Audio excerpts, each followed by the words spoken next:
শাহরুখ খান বলিউডের বাদশা। বর্তমান সময়ের সবচেয়ে জনপ্রিয় নায়ক শাহরুখ খান।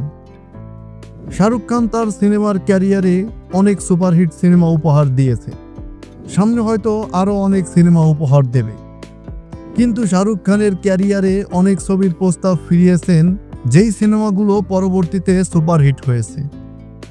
চলুন জেনে নেওয়া যাক এমন 5টি সিনেমা যে সিনেমা শাহরুখ খান ফিরিয়ে দেওয়ার পর সুপারহিট হয়েছিল। লাগান। আশুতোষ গোয়ারিকরের সিনেমাটি অস্কারেও মনোনয়ন পেয়েছিল। আমির খানের চরিত্রে প্রস্তাব পেয়েছিলেন শাহরুখ খান, কিন্তু শিডিউল জটিলতার কারণে সিনেমাটি করা হয়নি তার।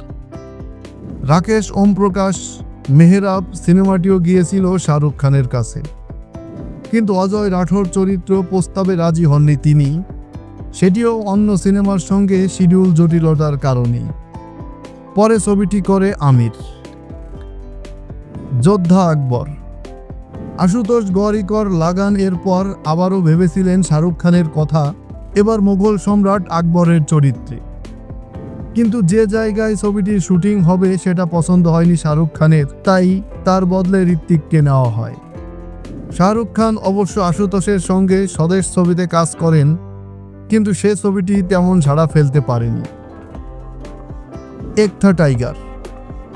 ইয়াশ রাজ ফিল্মের স্পাই ফ্র্যাঞ্চাইজি দিয়ে হিটের দেখা পায় সালমান খান, তবে টাইগার চরিত্রে পরিচালক প্রযোজক চেয়েছিলেন শাহরুখ খানকে, কিন্তু শিডিউল জটিলতার এই ছবিটি করা হয়নি শাহরুখ খানের। 3 ইডিয়ট।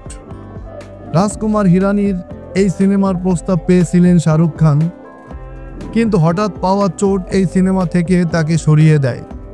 প্রস্তাব যায় আমির খানের কাছে।